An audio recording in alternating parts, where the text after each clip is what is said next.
Assalamualaikum warahmatullahi wabarakatuh. Rahayu, rahayu, rahayu. Om Swastiastu. Salam. Assalamualaikum, Namo Buddhaya. Salam sejahtera untuk kita semuanya.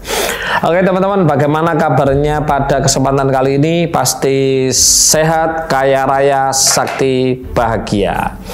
Oke teman-teman, bertemu lagi dengan saya Mas Yunus RK ya. Kita sharing-sharing lagi ilmu spiritual gitu ya. Nah, ilmu spiritual itu apa? Nah, ini jangan salah paham bahwa spiritual itu beda dengan supranatural ya teman-teman. Kalau supranatural itu ranah tentang gaib ya, atau ranah tentang astral ya.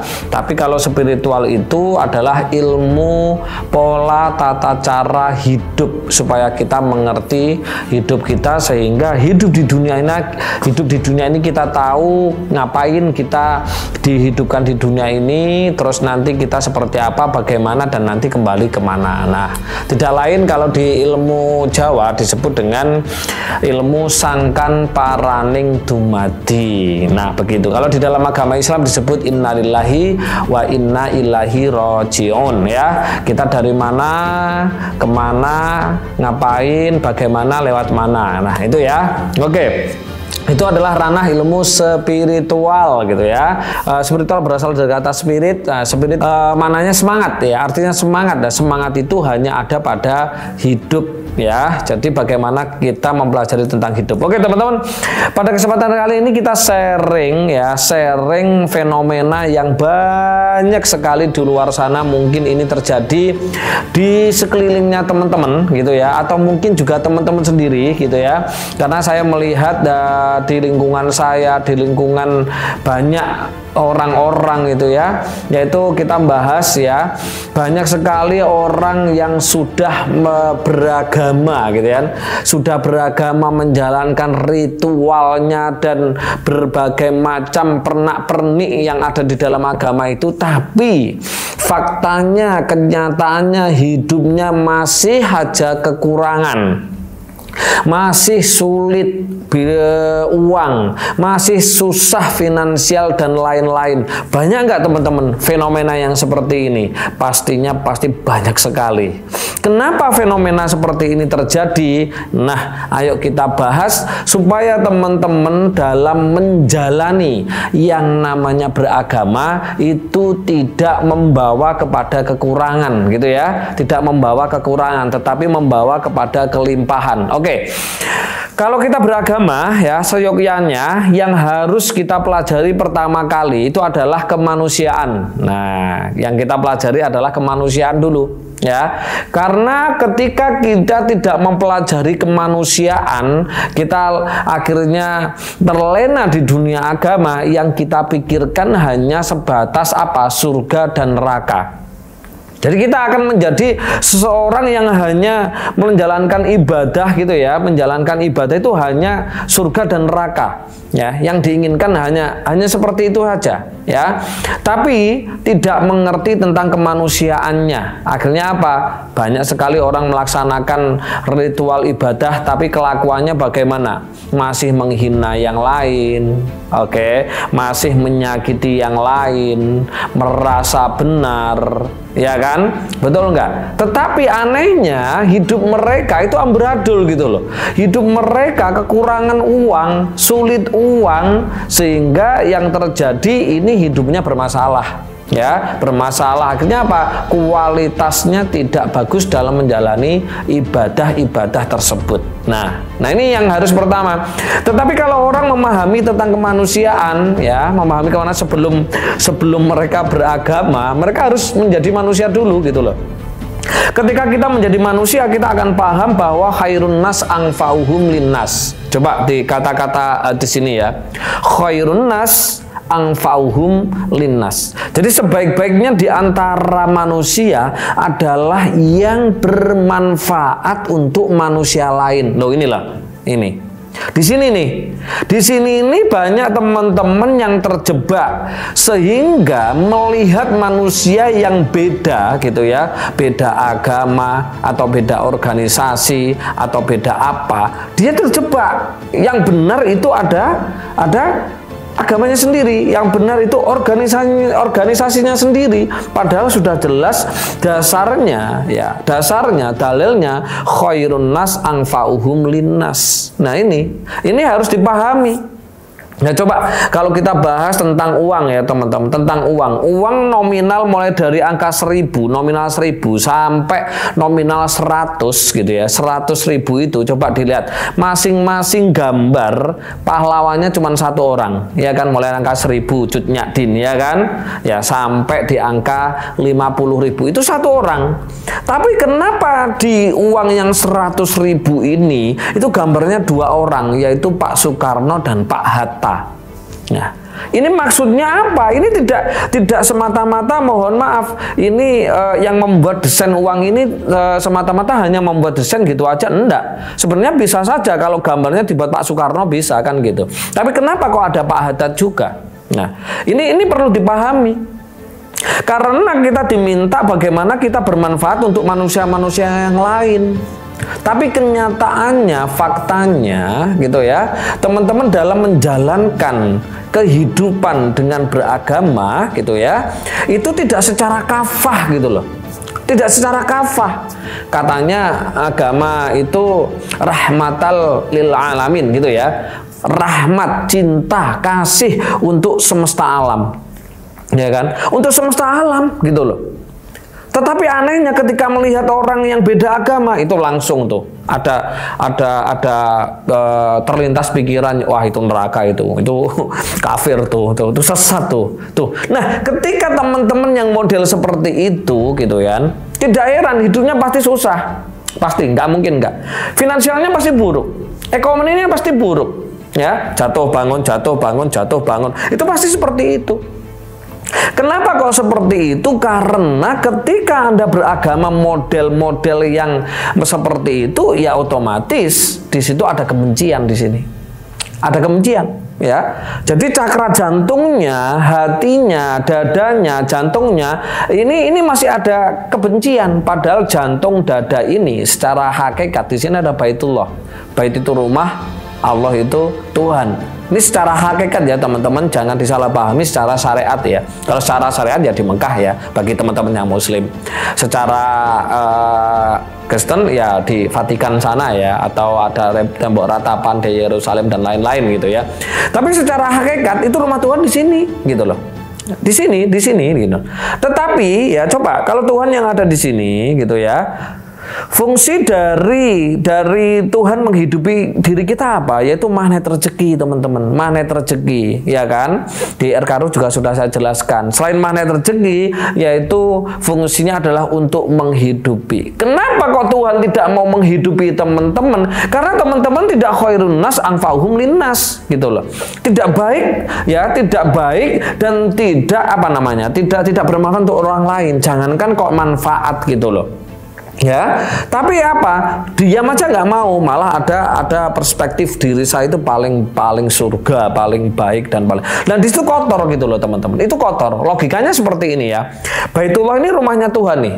Kalau rumahnya Tuhan, kalau teman-teman sering ke rumahnya Tuhan gitu ya, sering ke rumahnya Tuhan dengan yaitu namanya olah nafas gitu ya, teman-teman akan menyentuh Tuhan, akan mengaktifkan energi ketuhanan yang ada di dalam diri kita, sehingga hidup kita pasti segala sesuatu mudah gitu ya, mudah. Karena apa? Man arafa nafsahu faqad arafa rabbahu, kan gitu.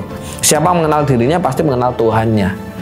Tapi kebanyakan orang-orang tidak seperti itu dalilnya. Dalilnya seperti ini, man arafa nafsahu faqad arafa dinuhu. Kayak gitu. Jadi siapa mengenal dirinya pasti mengenal agamanya, kan gitu.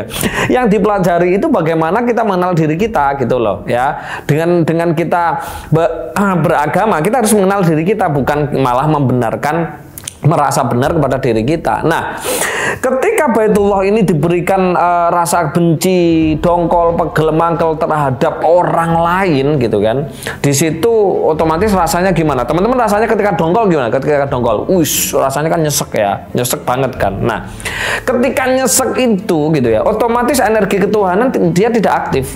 Padahal energi ketuhanan yang ada di dalam diri kita, kalau teman-teman ya mempelajari tentang Mandala Wening, jadi cakra ya, cakra jantung ya, fungsi cakra jantung ketika aktif itu apa? Di spiritual Nusantara atau Jawa itu disebut cakra jantung disebut Mandala Wening. Itu ada penjabarannya banyak itu ya.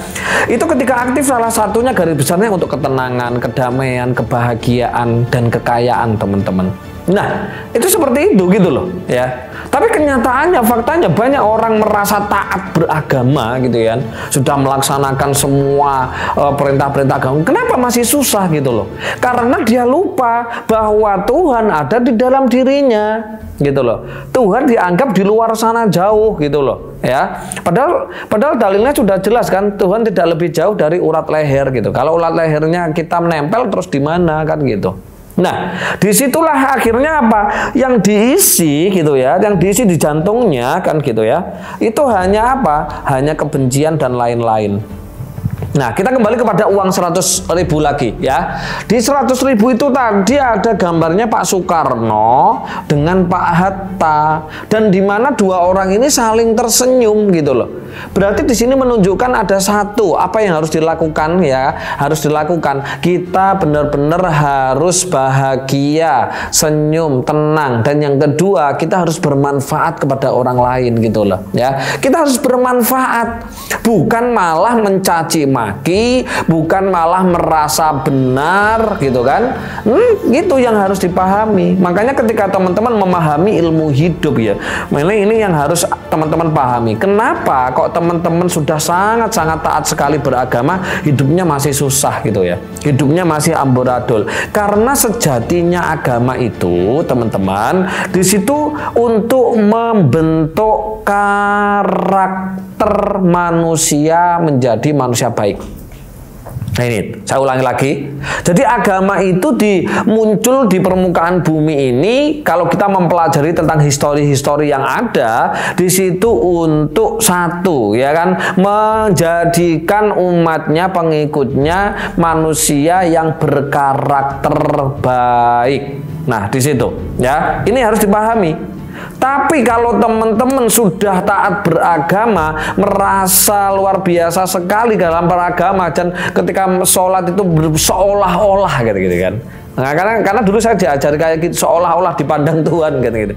Tapi kenapa kok masih ada susah finansialnya, susah ekonominya, sulit gitu ya? Karena ada kebencian di dalam sini gitu loh. Dan kebencian itu masuk di rumah Tuhan, Baitullah secara hakikatnya kan gitu. Nah, makanya harus dibersihkan gitu loh.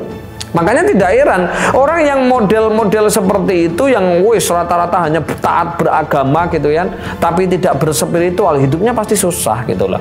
Pasti susah, pasti nggak mungkin nggak. Nah, ini harus dipahami teman-teman. Bagaimana teman-teman taat beragama, tapi bagaimana juga berefek gitu ya pada ekonominya mudah, finansialnya mudah, makmur, sejahtera. Teman-teman harus menggandeng yang namanya ilmu spiritual, ilmu hidup gitu loh ya. Ilmu hidup, karena kita akan paham ketika kita mempelajari spiritual, kita nggak akan berani tuh menjelek-jelekan orang, nggak akan berani. Banyak sekali gitu ya, banyak sekali orang menjelekan orang lain, menjelekan agama lain, menjelekan organisasi lain, ras lain, dan lain-lain. Mereka semua pasti beragama, bener enggak? Iya kan? Banyak sekali kita hari ini melihat para pejabat-pejabat kita ya kan, korupsi ugal-ugalan kan gitu kan. Tahu ugal-ugalan ya? Korupsi yang tidak bisa dibendung gitu ya. Rakyat menjerit dan lain, tapi mereka apa yang terjadi gitu kan? Iya kan? Iya. Mereka taat. Coba koruptor yang agamanya Muslim itu suruh makan babi, pasti nggak mau, ya kan? Karena saya punya teman tuh, suruh makan babi itu koruptor nggak mau, nggak berani. Tapi, gitu ya, tapi luar binasa sekali. Oh iya kan, uangnya rakyat dimakan, ya kan? Terus pesen gitu kan, suka song, ya, suka nyanyi kan gitu kan. Nah itu, coba tanya mereka, beragama nggak? Beragama, ya, beragama. Tapi bagaimana yang terjadi? Hidupnya pasti apa? Nggak tenang, nggak bahagia, nggak susah gitu loh. Kurang, ya kan? Kalau nggak korupsi nggak dapat uang mereka. Kenapa? Ya karena itu tadi. Karena mereka tidak berspiritual. Makanya jangan hanya taat beragama aja, jangan hanya taat beribadah aja, tapi juga silahkan teman-teman berspiritual gitu loh, spiritual gitu loh ya. Saya ingatkan, tubuh kita itu terdiri dari 4 macam tubuh, raga, ruh, sukma, jiwa. Banyak mana antara astralnya dengan fisiknya? Banyak astralnya lah. Astral ini spiritual gitu loh teman-teman. Bahkan raga pun sebenarnya juga spiritual karena terbuat dari partikel tanah, air, api, angin, dan langit kan gitu. Makanya teman-teman mulai hari ini jangan hanya beragama saja ya. Taat beragama justru malah membuat teman-teman tidak mengenal dirinya sehingga mampu menyakiti orang lain, menjelekkan orang lain, mengaku makrifat tapi masih menjelekkan orang lain kan gitu. Kalau Anda memang orang baik gitu ya, karakternya baik, nggak mungkin menjelek-jelekan orang lain, nggak mungkin menjelek-jelekan organisasi lain, nggak mungkin menjelek-jelekan. Ketika Anda sudah seperti itu, walaupun Anda taat beragama, sholat sampai 1000 rakaat dalam sehari, hidupnya pasti tetap kekurangan teman-teman. Itu pesan saya ya. Jadi pesan saya ada satu, sebelum beragama teman-teman harus jadi manusia dulu ya. Apa sekarang belum jadi manusia? Belum, masih jadi zombie ya. Karena apa? Masih menyakiti. Zombie kan selalu menyakiti dan tidak pakai hati gitu kan. Yang penting nafsu, lapar, makan, cari kan gitu. Itu zombie. Makanya yuk teman-teman kita berkemanusiaan dulu sebelum kita beragama atau sebelum kita menjalankan agama, itu seperti itu. Oke teman-teman, jika ada salah saya dari penjelasan saya mohon maaf sebesar-besarnya. Dan kalau kita tidak sepakat gitu ya, tidak sama, tidak perlu saling menjelekan ya, karena di masing-masing diri kita ada Tuhan bersemayam di diri kita. Jadi jangan sampai Tuhan itu tidak aktif dalam diri kita sehingga hidup kita amburadul. Oke teman-teman, salam sehat, kaya raya, sakti bahagia. Saya akhirul kalam. Assalamualaikum warahmatullahi wabarakatuh. Rahayu, rahayu, rahayu. Om santi, santi, santi. Om salam. Assalamualaikum, namo buddhaya, salam sejahtera untuk kita semuanya.